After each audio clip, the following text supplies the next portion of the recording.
tukang dagang, kunaon tukang dagang di dia, asalnya di mana? Hah? Kan itu tempat parkir. Angkat. Jadinya dampaknya tempat parkir dipakai dagang, jadi bau tempat parkirnya. Martamis, mari kita tetap optimis. Assalamualaikum warahmatullahi wabarakatuh. Kembali lagi bersama Martamis di sini. Mari kita tetap optimis. Pada kesempatan kali ini ada beberapa video yang bisa kita tonton bersama. Untuk video pertama inilah dia dari When North Day ya. Customer yang sama. Hai, aku Wen dengan 2N. Nah, ini dari sketsanya udah kelihatan banget. Kali ini aku mau ngelukis apa. Customer request mau dilukiskan Sydney Opera House dengan nuansa matahari terbenam. Untuk bagian sketsa, sengaja aku pertebal dengan cat akrilik karena nanti di bagian jembatan akan aku glow. Kita akan lukis langit yang benar-benar sunset. Di sini kita mau ngelukis gedung-gedung perkotaan yang terlihat dari jarak jauh. Terus di bagian ini warnanya agak kemerahan karena pantulan sinar cahaya matahari. Sambil kita detailing bentuk bangunannya. Ini aku sambil makan. Ini gedung opera ya, dari seniman Wen N-nya 2. Katanya Bumil harus makan 3-4 butir telur per hari. Jadinya semenjak hamil aku sering banget makan telur rebus. Oke, di bagian perkotaannya udah beres. Sekarang kita lanjut ke bangunan Sydney Opera House-nya. Di bagian ini lumayan rumit untuk menemukan warna yang tepat. Tapi nggak masalah lama, yang penting kita menemukan warna yang sesuai. Nah, kita lukis dulu sampai di sini. Di next part aku akan selesain bangunan dan juga jembatannya. Oke, ini video pembukanya ya. Martamis coba untuk melihat beberapa video yang lain, itu adalah video lukisan ya. Dan di sini sebenarnya yang pengen kami soroti itu komentarnya gitu. Jadi ada komentar nih, masih heran sama orang yang puji lukisan Erika, ini lebih keren. Lukisan Erika juga bagus kok, aku barusan lihat semua punya ciri khas masing-masing. Lebih bagus daripada lukisan Erika. Sorry bukan haters Erika atau gimana ya, tapi lukisan kakak ini jauh banget di atas Erika sumpah. Ya maksudnya kayak kenapa ya orang-orang itu suka ngebandingin sesuatu gitu. Yang maksudnya kenapa gitu loh harus dibandingin gitu. Kayak misalkan menurut saya ini lebih bagus, ya udah gitu loh. Ini kan bukan video kayak lukisan Wen versus lukisan Erika gitu. Terus mana yang lebih bagus? Nah itu mungkin baru, oh bagusan punya ini gitu. Ini kan video dari konten kreatornya sendiri. Satu dia melukis. Ya kalau misalnya ini bagus ya bagus. Saya juga bagus, apresiasi luar biasa karena saya sangat jauh sekali dari seni. Jadi bagus banget, keren gitu. Ya udah gitu loh. Tapi kenapa ya orang-orang itu memilih untuk ngebandingin sesuatu yang bukan video perbandingan gitu loh. Kalau misalnya ada kayak video perbandingan antara iPhone dengan Android gitu. Misalnya ya boleh lah, oh bagusan iPhone, oh bagusan Android gitu, video perbandingan gitu loh. Tapi ini kan kayak konteksnya tuh nggak ada, ini bukan video perbandingan, ini video orang melukis gitu. Dan ini nih kalimat yang paling, sorry bukan haters Erika atau gimana ya, tapi lukisan kakak ini jauh banget di atas Erika sumpah. Jadi kalimatnya ini aneh, kayak sorry bukan haters Erika atau gimana ya, tapi lukisan kakak ini jauh banget di atas Erika sumpah. Maksudnya kayak bukan haters Erika. Oke, enggak, maksudnya konteksnya apa gitu? Kenapa? Kalau bukan haters saya udah kan gitu loh. Kenapa harus ini lebih bagus gitu? Kan ini bukan video perbandingan gitu loh. Maksudnya kayak lukisan ini bagus gitu. Udah gitu. Kenapa ya orang-orang itu suka pengen nyari perbandingan? Lebih kaya siapa sih daripada ini? Lebih keren siapa sih gitu? Padahal bukan suatu audisi, padahal bukan lagi perlombaan atau apa gitu. Ya, tapi mungkin orang suka gitu ya. Karena saya bacain ya komentarnya ini, rata-rata ada 756 komentar yang isinya adalah ngebahas Erika gitu loh. Yang mana Erika tidak ada sama sekali dibahas dalam video yang adem ayem dari seorang ibu yang lagi hamil dan melukis gitu. Kayak why gitu. Aneh gitu. Tapi ya sudah ya. Optimis saja bahwa ya nggak tahu sih, ya optimis aja. Baru setahun dihuni, perumahan ini udah kebanjiran 6 kali. Teman Alinia, ini update banjir terbaru dari Bekasi. Oke, ini ada Alenia ya, akun resmi dari suatu berita ya. Perumahan Artera ya. Oh ya, ini lumayan ramai ya karena ini juga di Bekasi. Yang mana Bekasi itu Jawa Barat itu gubernurnya Kang Deddy. Sempat juga jadi omongan beberapa orang yang wah ini karena apa gitu. Kita melihat ya. yang bikin warganya sedih dan terpukul. Perumahan Tapi mari. Arterahil 2 di Desa Jaya Sampurna, Serang Baru, Kabupaten Bekasi, Jawa Barat kembali terendam banjir setinggi Rapi ya, banjirnya aja rapi. Maksudnya karena perumahannya itu rapi kali ya. atap rumah sejak Senin 7 Juli 2005 malam. Menurut Gerverio Ezra Lolowang, Ketua Paguyuban The Arterahil Extension, ini adalah banjir ke-6 sejak perumahan ini dihuni pada Agustus 2024. Bayangin, 6 kali banjir dalam setahun. Hujan ekstrim bikin Kali Cikarang meluap. Meski pengembang PT Prisma Inti Propertindo udah bangun tanggul dan dinding beton, Ya, tapi banjirnya luar biasa ya, nyampe seatap, tinggi banget. 2 meter ada kali ya. Jadi ini ya salah satu ya banjir yang menjadi permasalahan di wilayah yang banyak sungai-sungainya, yang mana sungainya tidak bisa mengalirkan air dengan baik sehingga airnya jadi meluap dan ke rumah warga. ternyata nggak cukup nahan air. Bahkan pompa airnya juga bermasalah. Satu rusak, satunya dipinjam perumahan lain yang juga kebanjiran. Sekarang, kurang lebih 274 kepala keluarga terdampak harus mengungsi ke musola, rumah contoh, dan tenda darurat. Warga sampai berencana nuntut relokasi atau buyback rumah ke pengembang, Pemda, dan DPRD Bekasi. Ridwan Arifin, Tapi kalau banjirnya bisa semasif ini tuh apa memang waktu bikin tata letaknya itu kayak wah ini pasti nggak bakalan banjir gitu, atau kayak maksudnya kan kita kan kadang bikin satu rumah kecil aja untuk pribadi ya kadang wah ini airnya bagus enggak, wah ini kira-kira, bahkan kalau yang percaya dengan yang kayak mistis kan ada ritual tertentu gitu kayak untuk menentukan lokasi rumah dan lain-lain gitu. Apa kalau proyek segede gini gitu yang nyampe ratusan kepala keluarga gitu, nyampe ratusan kakak gitu, apa enggak ada gitu kayak ini apa nanti bakalan banjir atau apa? Ketua Komisi 1 DPRD Bekasi bilang, perumahan ini udah punya izin, tapi pengembang tetap wajib tanggung jawab dan diminta bikin danau resapan biar banjir nggak terulang.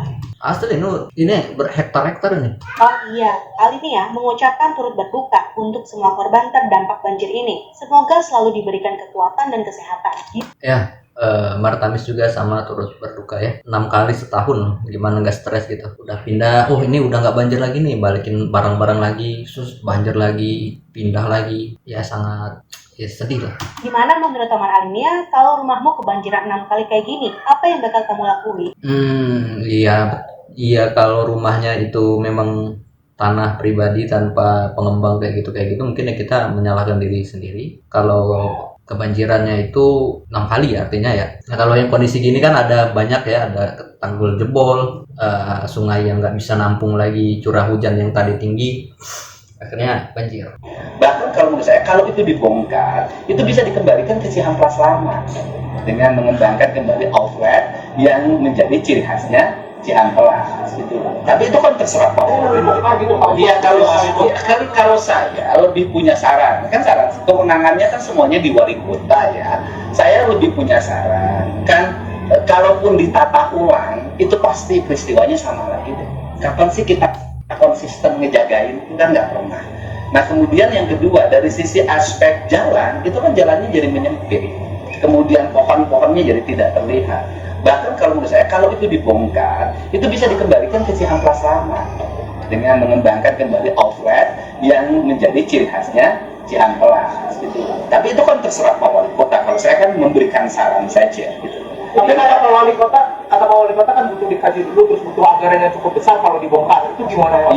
Ya makanya terserah Pak Wali Kota. Kalau butuh anggaran apa provinsi akan ini Pak? Kalau diminta kita akan bantu. Mendukung berarti ya Pak? Mendukung, kita selalu mendukung di berbagai kabupaten di Jawa Barat yang hari ini memerlukan bantuan provinsi, kita turun secara teknis loh. Kayak Kota Bekasi itu kan betul-betul meminta, akhirnya kita melakukan pendampingan, termasuk kita di Kota Bekasi akan menata Kalimalang, gitu kan. Itu kan bagian dari supporting kita dan kerjasama.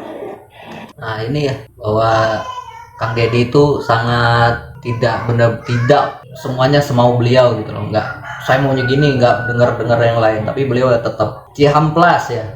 Ini memang menjadi beberapa komentar banyak orang ya, netizen lah ya, pernah saya lihat juga karena penyempitan dan tidak terawat. Tapi memang kondisi kita itu adalah perawatan. Kita bisa bikin ini tapi pas perawatannya nggak tahu lah, sampah sembarangan lah, vandalisme lah, perusakan lah, yang akhirnya jadi kayak ya tadi kata Kang Deddy ya kita bikin kayak gini ya, tapi kalau perawatannya nggak ini ya balik lagi gitu ya. Jadi yang mudah-mudahan Bapak Wali Kota, ya ini saran Kang Deddy tadi, mending dikembalikan ke Cihamplas yang lama, itu saran. Tapi kata beliau menyatakan bahwa itu terserah nanti kepada Wali Kota bagaimana. Kalau memang perlu dikaji ya dikaji, kalau misalnya butuh anggaran nanti Pemprov atau provinsi akan lihat, akan membantu dan mensupport. Jelas ya. Jadi Kang Deddy tidak seperti yang dibilang otoriter lah, semaunya sendiri lah, sok lah. Mana ya?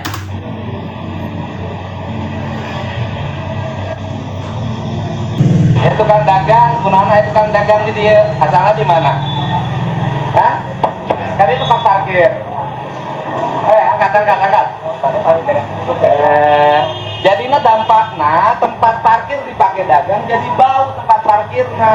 Ya ini videonya 17 detik ya, singkat ya, tapi konteksnya kita paham ya bahwa ada pedagang yang jualan di lahan parkir, sehingga ya pertama itu bukan tempatnya, yang kedua kalau dipakai 100 menerus ya tempat parkirnya laletan, bau, ya namanya ayam kan, ya di sini jualan ayam deh di tempat parkir ya. Dan ini marak ya, yang beberapa sebelum Kang Deddy jadi gubernur tuh ada konten beliau yang ke pasar terus melihat yang nyampe trotoar dijadiin bagian dari ini, ada yang bahkan kios yang milik, jadi trotoar dibikin kios, habis itu dijual. Yang pernah jadi kasus yang ibu-ibu nyampe ribut, wah ini kios beri berapa, nyampe nangis-nangis, itu ada konten beliau juga.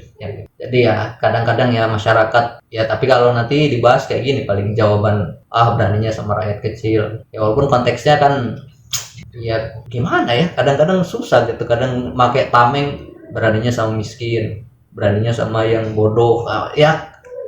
Ya jangan berlindung gitu loh. Kalau kayak ini, wah ya saya harus belajar gitu loh, oh saya harus memperbaiki gitu. Jangan nyampe kayak merasa rendah diri tapi akhirnya menyalahkan keluar diri gitu loh ya gitu. Oke, ini sangat singkat dan tanpa banyak basa-basi, luar biasa video Ketua VZ. Saya rasa memang kalau pejabat harusnya ngonten tiap hari. Wajib hukumnya menurut saya sebagai accountability bagi publik. Orang yang dulu nggak milih pun sekarang jadi suka. Kenapa? Berani, terus transparan. Nah itu nilai yang orang tunggu-tunggu. Walaupun orang nggak kebagian duit, tapi tahu, oh amanah ditunaikan. Oh Kang Deddy itu bukan cuma berlibur. Kang Deddy kerja di 5 tempat dalam 1 minggu, 5 tempat dihadiri, jadi konten. Orang jadi tahu Kang Deddy konsen ya. Nyindir itu justru karena dia nggak bisa. Nggak bisa karena gini, bikin konten juga tidak semudah itu ya. Maksudnya ada konten mungkin pejabat-pejabat bekerja, tapi ada yang sukanya bekerja dengan cara senyap gitu, rapatnya terbatas dan sebagainya. Kalau Kang Deddy kan langsung di lapangan, dan kebetulan memang posisi gubernur ya, memang lebih pas dia untuk keliling gitu. Dan yang ditemui itu langsung case yang semua orang juga langsung paham ini masalah apa gitu. Masalah anggaran pun yang paling rumit dibikin simpel oleh Kang Deddy. Jadi saya sangat terkesan memang Kang Deddy ini benar-benar apapun jadi konten gitu. Dan itu natural menurut saya. Kita tidak perlu mempersoalkan ini pencitraan. Ya memang harus dicitrakan, orang bekerja itu kan bekerja. Masa kita nggak tahu beliau bekerja apa gitu, harus ditutupi. Nah dengan adanya konten-konten ini, pertama ya kita terhibur. Kita senang ada pemimpin yang hadir. Oh berarti Kang Deddy sehat, kelihatan. Oh Kang Deddy bisa marah juga loh gitu. Oh Kang Deddy asik juga, bisa joget-joget ketika Persib menang misalnya kan. Oh ini orang biasa, orang seperti kita tapi jadi pemimpin gitu. Keren nih, nggak ada namanya lagi beliau nih, Family Talaga, tapi ini yang ngomongnya nggak ada namanya nih.